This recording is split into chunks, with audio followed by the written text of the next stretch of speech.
I'm good. How are you doing? I'm doing excellent. We are at Sundance right now in the Acura Lounge. I'll give them a plug. What's this been like for you, being a part of the Sundance Film Festival, having a movie that has gotten really good buzz from the 2 screenings? I always wanted to go to Sundance. I've only been doing films for 5 or 6 years, and I was lucky enough to have a couple of films that went to Toronto and Berlin and London Film Festival, but never Sundance. And that was always the one that seemed kind of alluring to me. Everyone's just kind of chilling out in the snow and going to watch movies and drinking.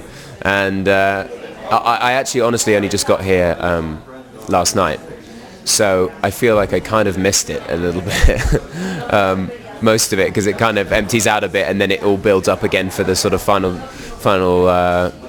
push over the top. And it's a real privilege to be the final movie, like the closing movie of the festival, and for people to have seen the movie already and enjoyed it, and for someone to have bought it already, so more people are going to see it. I mean, that's the whole point, isn't it? Particularly when you're making an independent movie on this scale.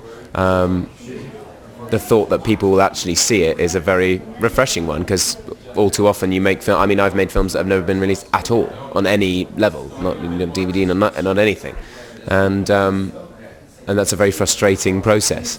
And so to know that people are going to see this and to be very proud of it. I haven't actually seen the film yet. I'm going to see it tomorrow night, but I was certainly proud of the work I did on it, and the 5 or 6 minutes the director showed me of everyone else's stuff looks utterly incredible, so I'm excited. Well, first of all, I saw the film last night, and you're great. So you beat me to it. Right, exactly. You're great in it, and the film is really great. I thoroughly enjoyed it. For 99.9% of the people watching this interview, they will not know much about the movie, who you play, stuff like that. So if you don't mind doing the generic, could you talk a little bit about the film? But I obviously don't want to give away the big things. Well, I was certainly attracted to the film initially by the title. I just thought it was such a like wonderfully grand, ostentatious but cool, simple title. The Words. It was kind of like it sounded quite ambitious, even before I'd started. And then I was like, so who's my character? Young man. What's the name?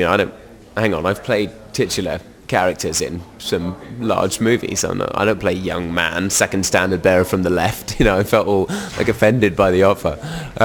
And then I read it, and there was and actually my agent sent me the script. Former agent sent me a script with a note saying, you don't speak much, this is a pass. And then I read it, and I was so engrossed by it. And it's essentially Bradley Cooper plays a character called Rory, who is a struggling writer who finds a story in a valise, in a suitcase, in a small bag, in an antique store, and hidden in the back of this valise is a story, sort of yellowed old paper, and he reads it and is totally engaged by it, and for better or worse decides to publish it under his own name, and gets very successful and famous off it. And then an old man enters the frame, played by Jeremy Irons, and basically stalks him for a little bit, essentially, and then sits him down and says, "I know you didn't write this story." And you can just see Bradley's character gulp, and Bradley, and then Jeremy tells Bradley the story of how he came to write this story. And that the younger version of Jeremy is played by myself, set back in the 40s, when he actually went through the life experiences that allowed him to write this story. But the script itself then takes a couple of other twists and turns and sort of pulls focus back and back and back, so that you reveal that some of the characters might not be exactly who you thought they are, or might not be real necessarily. So it's a really interesting work about fiction, which was and about the choices we make in life, and about what our ambitions and goals are in life, and it had some very grand themes, but it didn't seek to answer them all, which is what was refreshing. It left a lot of questions unanswered, a lot of things ambiguous, and it's almost like when you go to theatre, like the audience, if you want to watch this film, has to do some of the work, and I think that's a kind of the right kind of film for a festival. It's not as amazing as Mission Impossible 4 was. It's not Mission Impossible 4. I loved Mission Impossible 4, but this is not that. This is not sit back and munch on popcorn. This is sit forward and engage and be challenged, hopefully. No, I totally, that's a great synopsis, actually. It would Thank give you. away a little, but not a lot. As an actor, some actors prefer the Clint Eastwood method of 2 takes. Some actors love the David Fincher method of 50 takes. What do you prefer? What's your preference, and what's the most you've ever done? Honestly, depending on what kind of movie you're working on, it's not often the actor who chooses how many takes, to be honest with you. You might, on a rare occasion, say, please, can I have one more take? I know what I'm trying to do here, and I haven't quite nailed it yet. After maybe 3 or 4, you might say that. But often on an independent film, as we were just saying in the press conference, because I was only on this film for 12 shooting days. So it was very much a case of you've got 2, maybe 3 takes, and that is what you have.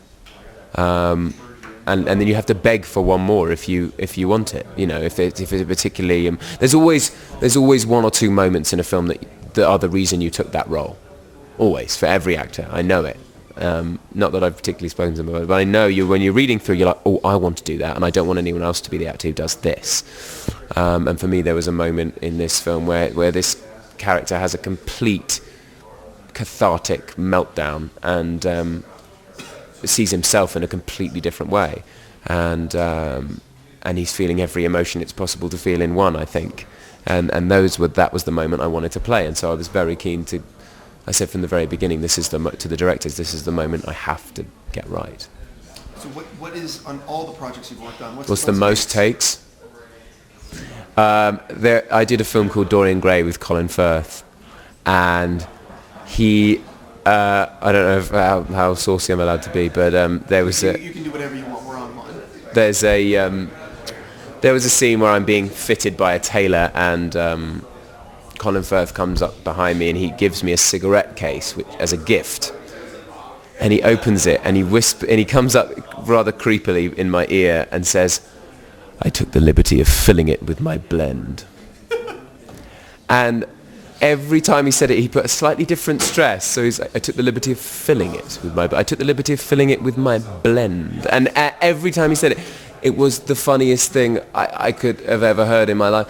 And it's on the extras. It's on the DVD extras of that movie. I could not keep it together. And Colin tells people about this. This is like famous in his life as the amount of times he was able to break an actor like in a row. I don't know, but it was certainly 15 plus. That's good. At least it was him. Yeah, exactly. And he was doing it on purpose, so at least it wasn't like I was being completely unprofessional. I just could not keep it together with that happening in my ear. I always ask a few fun questions in every interview. I've not spoken to you before, so here they go. What is your go-to karaoke song? Oh, God. I threw you for a loop on this one.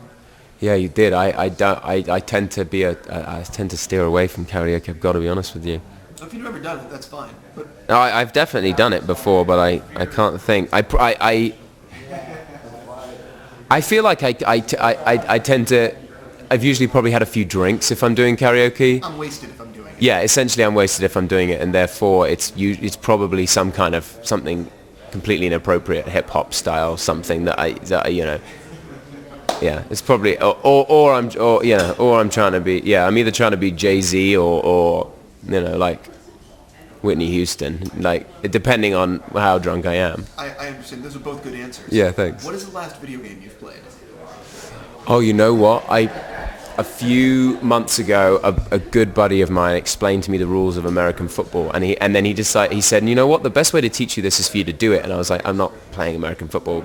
That I haven't got any pads for a start, and there's only 2 of us. He was like, no, we'll do it online. We'll play, this. Madden football?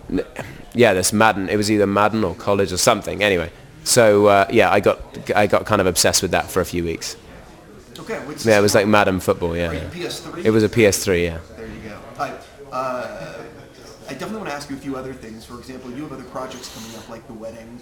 Yeah. So, do you mind talking about some of the other things? Of course not. So let's jump into The Wedding, which you have a really interesting cast with.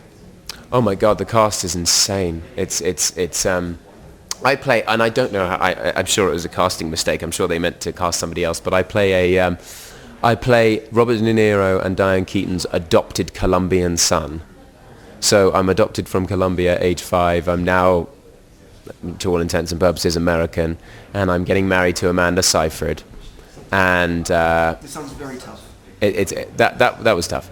My Colombian mother has decided to come and visit now for the wedding, which I never thought would happen. And I neglected, essentially the story springs from the fact that I've neglected to tell my mother that Robert De Niro and Diane Keaton have got divorced 10 years earlier. And he's now with Susan Sarandon.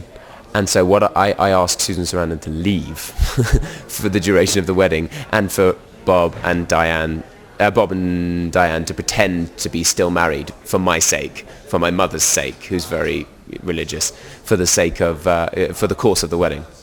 And hilarity ensues. And Robin Williams is the priest who's marrying us, which is just incredible. When you're working with those actors, does that bring You take a deep breath.